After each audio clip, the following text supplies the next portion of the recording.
Assalamualaikum warahmatullahi wabarakatuh. Salam penyuluh hukum. Sahabat penyuluh, saat ini lagi ramai di media elektronik maupun media sosial terkait dengan kasus dugaan tindak pidana pencabulan yang diduga dilakukan oleh seorang ustadz, ulama atau tokoh agama yang juga sebagai pimpinan salah satu pondok pesantren di Babelan, Tambun Utara, Kabupaten Bekasi. Dari pemberitaan atau informasi yang banyak beredar, baik melalui media elektronik maupun media sosial, korban pencabulan berjumlah 2 orang, yang terdiri dari 1 orang yang merupakan keponakannya sendiri, yang berdasarkan pengakuannya sudah menjadi korban pencabulan sejak usia SD atau sejak SD.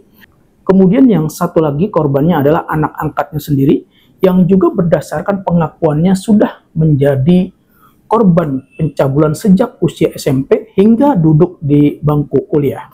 Berdasarkan pengakuan dan terjadinya peristiwa pencabulan, kedua korban saat itu masih berstatus sebagai anak. Kasus pencabulan ini terbongkar karena adanya pengaduan atau laporan dari korban sendiri. Dan dari media informasi yang ada saat ini, pelaku atau ustadz atau ulama atau tokoh agama yang melakukan pencabulan tersebut sudah ditetapkan sebagai tersangka. Kasus pencabulan yang dilakukan oleh seorang ustadz atau ulama terhadap keponakan dan anak angkatnya sendiri tentu sangatlah memprihatinkan dan sangat memalukan.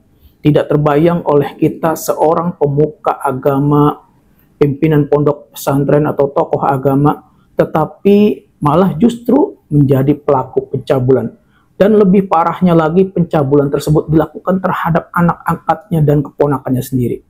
Sahabat penyuluh, perlu diketahui bahwa sanksi atau hukuman bagi ustadz atau ulama atau tokoh agama atau terhadap setiap orang yang melakukan perbuatan cabul terhadap anak, baik dengan cara kekerasan atau ancaman kekerasan, memaksa, melakukan tipu muslihat, melakukan serangkaian kebohongan, atau membujuk anak untuk melakukan atau membiarkan dilakukan perbuatan cabul, maka ustadz atau ulama yang diduga telah melakukan tindak pencabulan tersebut dapat dikenai sanksi berdasarkan pasal 82 Undang-Undang Nomor 17 Tahun 2016 tentang penetapan peraturan pemerintah pengganti Undang-Undang Nomor 1 Tahun 2016 tentang perubahan kedua atas Undang-Undang Nomor 35 tentang perubahan kedua atas Undang-Undang Nomor 23 Tahun 2002 tentang perlindungan anak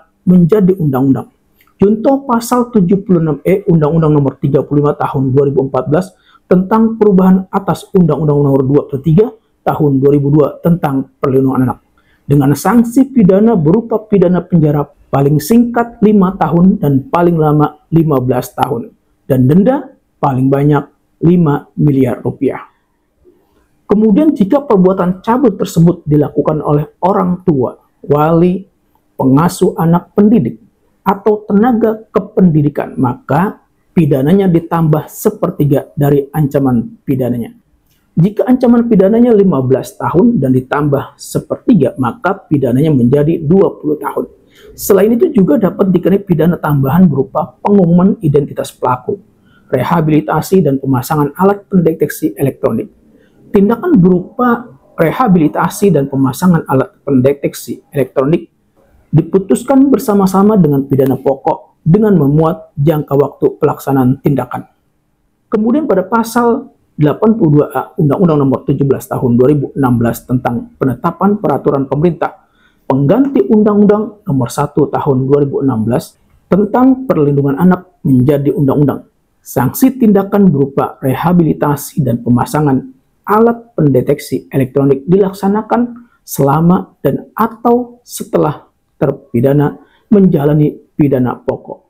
Sahabat penyuluh, kasus pencabulan yang dilakukan oleh seorang ustadz atau ulama di Bekasi yang dilakukan sejak korban masih usia SD dan SMP hingga dilakukan pada usia dewasa atau masih saat kuliah, dan kemudian baru terbongkar atau baru diadukan saat korban sudah dewasa, maka selain pelaku pencabulan dapat dikenakan sanksi berdasarkan Undang-Undang Perlindungan Anak, Pelaku juga dapat dikenai sanksi berdasarkan Undang-Undang Nomor 12 Tahun 2022 tentang tindak pidana kekerasan seksual.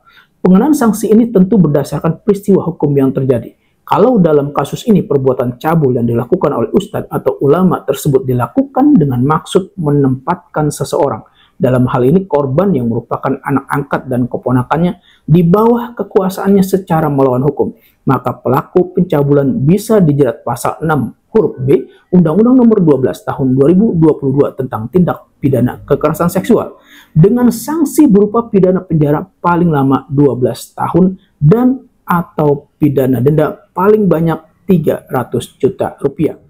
Selain itu, berdasarkan pasal 15, jika perbuatan cabul atau pelecehan seksual dilakukan dalam lingkup keluarga, dilakukan oleh pendidik, dilakukan lebih dari satu kali, atau dilakukan terhadap lebih dari satu orang, dilakukan terhadap anak, maka pidananya ditambah 1/3.